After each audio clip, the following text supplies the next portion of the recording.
investment banking, labor crunch. A junior banker shortage is forcing rainmakers to do grunt work, and firms are lowering the bar for new hires. Business Insider. America is facing labor shortage spanning multiple industries. Banking isn't immune. Just months after junior bankers rallied against management amid crushing levels of burnout, one of the root drivers of the problem has yet to be solved. Banks have too few hands on deck to handle their massive deal loads.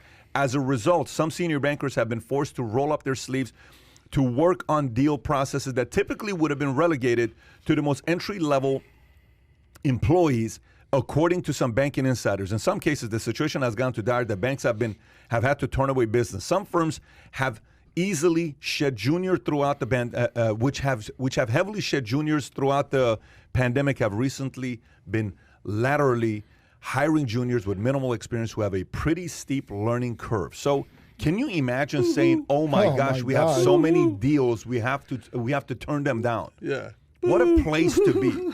What a place to be. What do you think about that story? Pay people more money and they will work. My God. Am I supposed to feel bad for investment banking firms now that they can't get cheap labor? Come on. It's not a sweatshop. Enough already with these guys. My God. I am so, dude, I'm so sick of Wall Street and the crony capitalism, man. Look, I lost a lot of money on my stonks when Robinhood decided that they weren't going to let the hedge fund lose, all right? I'm one of those guys that I got crushed in that short squeeze. We were about to make a ton of money, and they got together with old Janet Yellen. They said, no. We're not gonna let that hedge fund go under. We're just gonna shut down. You can sell your stock, but you can't buy it. But you can't buy it. You can't buy it. Yeah. Screw that and screw these people. All right. You want people to work? Pay them. You want people to do the job. So really, really well-paid people at these firms are crying because they don't want to do this work because it's hard. Then pay people more money to do the hard work. Yep. Enough already. I'm so sick of these dudes. Hold on. How much of it has to do with the fact that they're getting paid to do nothing? Which ones? With the stimulus. Guys. Yeah, they like the junior bankers. How much of it has to do with that? Well, you talking about the stimulus that they got? I'm talking about the fact that the seniors are overpaid and not doing enough. That's what I'm saying. And with the combination of the fact that the stimulus check was literally almost damn near six figures. Dude. How much does that have to do between both of those things? Yeah, there's this idea that people are supposed to, quote unquote, do the right thing, like don't take the unemployment and go back to work. Screw that, man. If the government's giving that money to all their buddies, you take that money too. Yeah. I have absolutely zero problem with somebody staying home and caking off the government dime. If they're going to give this money to Raytheon, they're going to give this money to their own donors anyway. Get yours, man. Because otherwise, I said it last time, if you're doing the right thing when everybody else isn't doing the right thing, you're not noble, you're a sucker. Get cake. Sit home and cake, man. If they want these people to work, Pat, sell some of those Da Vinci's that they got hanging in the 118th floor of their mahogany offices and pay these dudes some money. Pay people to work and they will come back to work. Let me give you, Kai, who did I sit with this week who told me the story about the guy that replaced the WeWork CEO, Adam Newman, but the new guy. Can you pull up the new CEO of WeWork? Who's the new CEO? I got the best story. WeWork CEO. I just don't have it in me. I can't cry Sandeep, for investment bankers. Let me tell you this story. Sandeep. So I'm speaking to a guy. I don't know who did I interview this week, Kai? Who was the person I interviewed this week? Business person I interviewed. Anyway, so I'm interviewing this guy, and he brings up the story of Sandeep. And Sandeep takes over WeWork, okay?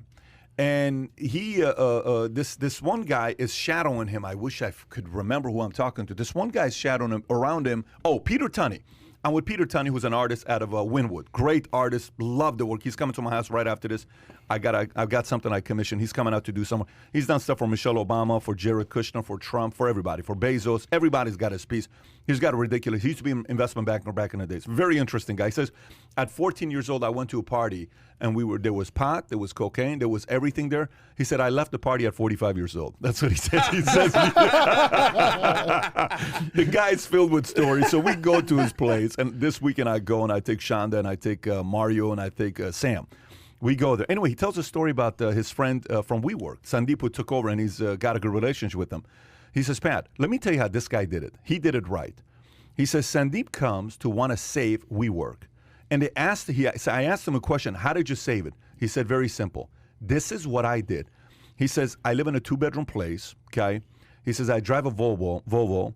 He says, one of my top guys that's making all the money, is doing all this stuff, they don't want to go to work anymore. They're just kicking back. Again, the problem with senior brokers, they don't want to get to work. They've already earned it. Like, I'm too good. This happens in our business as well, Ricky, where people make it, and they feel they're too entitled to go run an appointment and meet with somebody, right? Six-figure golfers. There's no way I'm going to come sit down with you. Who do you think you are? Like, you realize how much money I make? They kind of start believing their own hype. He says, here's what I did. How did you save WeWork? He says, I came in and I knew what my solution was going to be. He said, it was making 2,000 calls a week for one straight year. Then I was going to turn the company around. And he says, what was the caller like? He just sat there and says, he sits there right in front of his desk. He's got the call and makes a phone call. Hey, John, he says, I have to make 2,000 6-minute calls per month, and I can turn it around within a year. 2,000 6-minute calls in a month, and I'll turn the company around within a year. He calls all the property people that don't want to pay the rent anymore. He's calling all the people we work. He's calling all the clients. Hey, so this is Sandeep. Look, we just wanted to call and see how are things, what's going on, da-da-da-da. Great, fantastic. Look, we got to get that payment. I understand you don't want to pay it. I understand you're going through struggles, but let me tell you something. You got your PPP. You got the house you're looking at. Nobody told you to buy 7, Bugattis. Nobody told you to go buy that $40 million home. Nobody told you to do all that other stuff. You did it. I need that payment to be made, and I need that payment to be made now. Okay, great. He says, that's what I do all day to save a company. A guy like that in the investment banking world ends up gaining so much respect from the street. Because he does the work. Because he does the work. Yeah. There's a reason why he's running WeWork and replacing Adam Newman.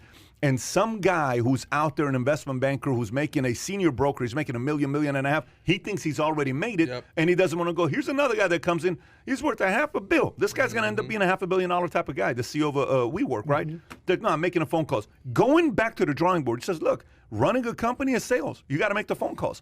Unfortunately, in the world of business, many people don't make the phone calls. I'll tell you Ron Paul's story, and then we'll go to the next story. I'm sitting with Ron Paul 4 years ago. We're in Houston.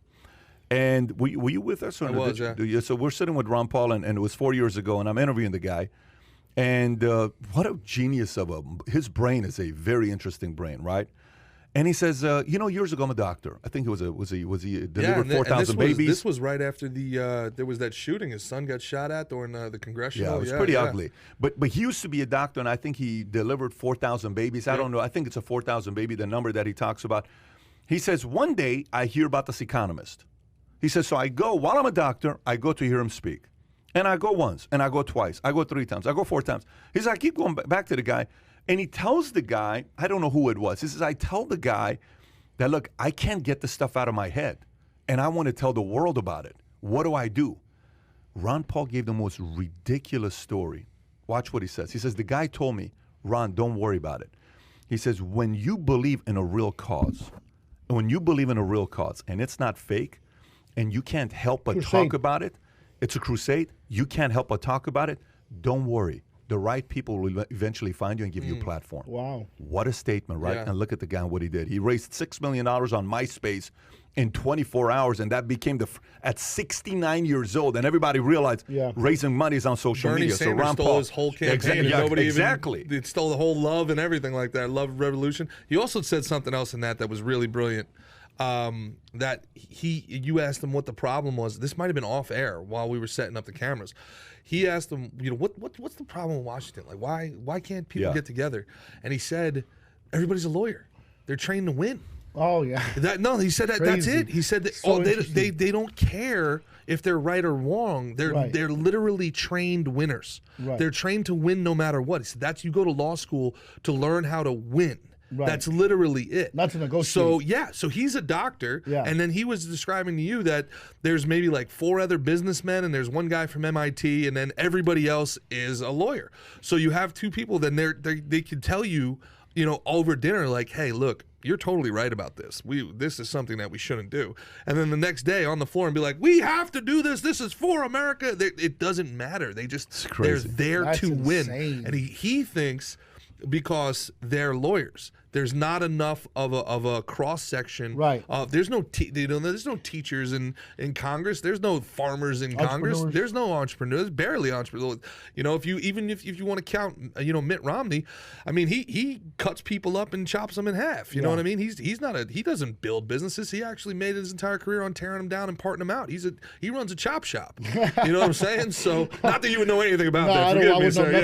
That. But yeah, so I mean that's part of this interesting thing as well. When we every time I listen to the podcast and your Valuetainers, their comments are great and they're always something to the effect of everybody wants consensus. Yeah. Pat's always talking about the left and the right have to come together. The people online respond to that.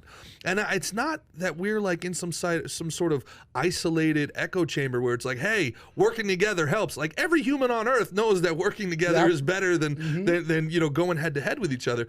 But there has to be some sort of examination of the functions at place that preclude us from being able to do this. Yeah. Like, why can't we get together? And this is one of the things Ron Paul said that I thought was really, really salient. They're lawyers. So if you enjoyed this little short segment from the podcast that we did, here's another short segment to watch. Or if you want to see the entire podcast, click over here. Take care, everybody. Bye-bye.